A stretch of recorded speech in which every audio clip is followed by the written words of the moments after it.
Black executives' powerful stand, the holiday party that changed corporate culture. Aaron Miles hadn't planned to stand out that night, not like this. Impeccably dressed in a tailored suit, he approached the buffet table at Northridge Financial Group's lavish holiday party.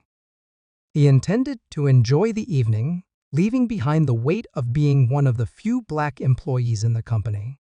But just as he reached for a plate, stifled laughter pierced the festive atmosphere. The whispers and mocking glances were unmistakably aimed at him. Aaron's instinct was to ignore it.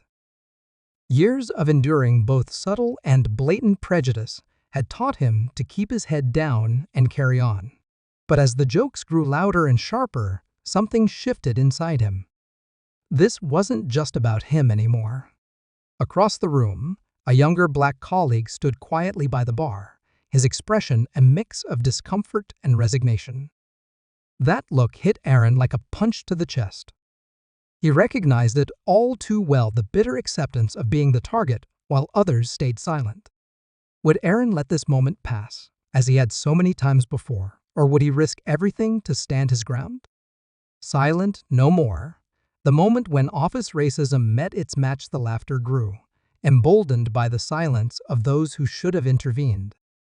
Mike Davidson's voice rang out above the others, dripping with condescension.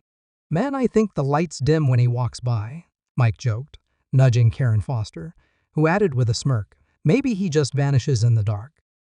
No costume needed for Halloween. Aaron froze, his hand hovering over the tongs. Each word landed like a pebble in an already turbulent pond, sending ripples through him. His appetite vanished. His gaze flickered toward the younger colleague. The man's quiet resignation made Aaron's chest tighten. If he walked away now, he'd be sending a message not just to himself but to everyone else in the room, including the younger man. Aaron straightened his posture and adjusted his tie. It was a small but deliberate motion that steadied his nerves. Corporate confrontation, black employees' bold response stuns holiday party with slow, deliberate steps. Aaron approached the group. As he neared, the laughter faded into an awkward hush. "Having a good time?" Aaron asked, his tone calm but edged with steel. Mike faltered, his bravado flickering. "Come on, man, it's just a joke." "Don't take it so seriously," Mike said, forcing a chuckle. Aaron's faint smile didn't reach his eyes. "A joke?" he repeated, his voice steady but pointed. "Tell me, why is my skin something I was born with, and take pride in something you feel entitled to laugh about? What's so funny about who I am?" Karen shifted uncomfortably, her confidence evaporating. "We didn't mean anything by it," she mumbled, eyes darting to her drink. "It's just harmless fun." Aaron's gaze swept the group as his voice rose just enough to carry.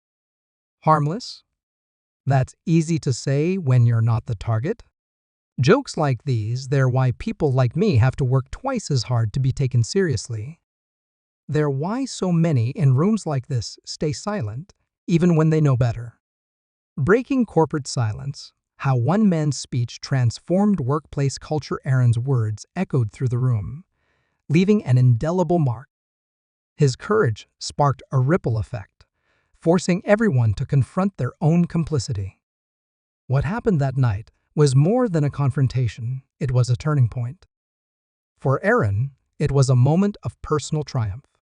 For Northridge Financial Group, it was a wake-up call, sparking a reevaluation of its culture and commitment to diversity. And for those who witnessed it, the lesson was clear.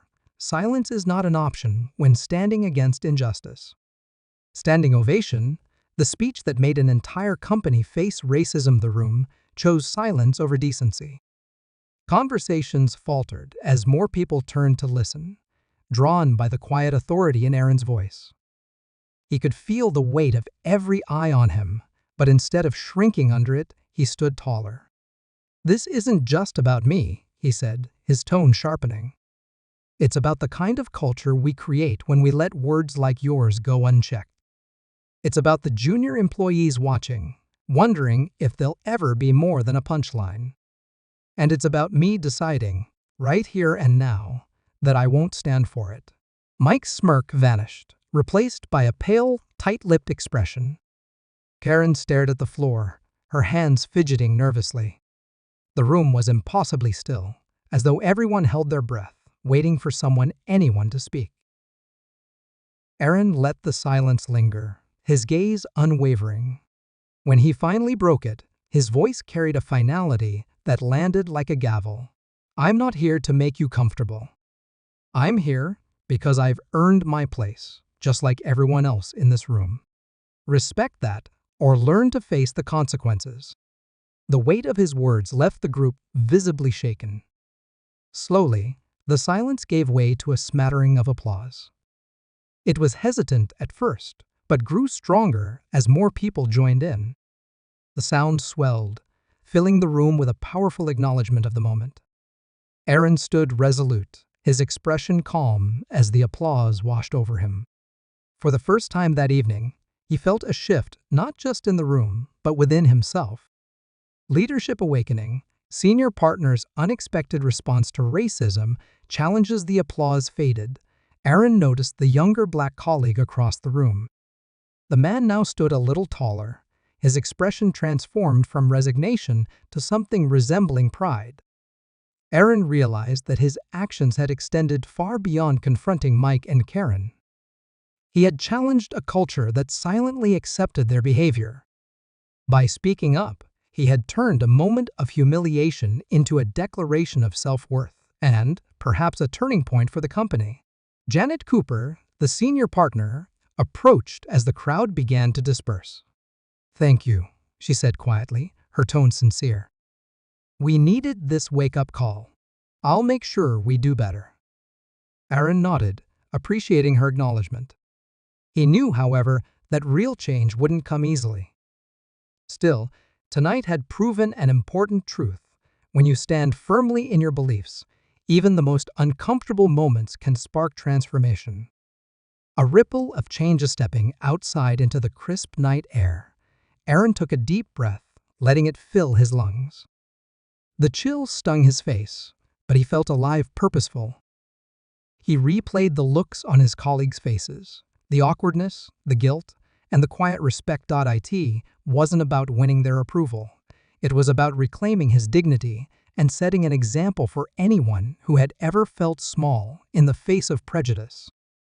With a faint smile, Aaron thought of the ripples this moment might create. Change doesn't always happen in grand gestures. It starts with small acts of courage. Tonight, he had taken a step, and that step had been enough. Real-life stories knew what real-life stories knew. We believe in the power of these moments to inspire change and challenge prejudice. If this story moved you, show your support by liking, sharing, and helping us reach our goal of 10,000 subscribers. Together, we can amplify voices that deserve to be heard and continue sharing stories that matter. Stay tuned for more stories, like Mark Thompson's unexpected journey aboard one of his own luxury jets, a tale of resilience, identity, and the courage to claim your space.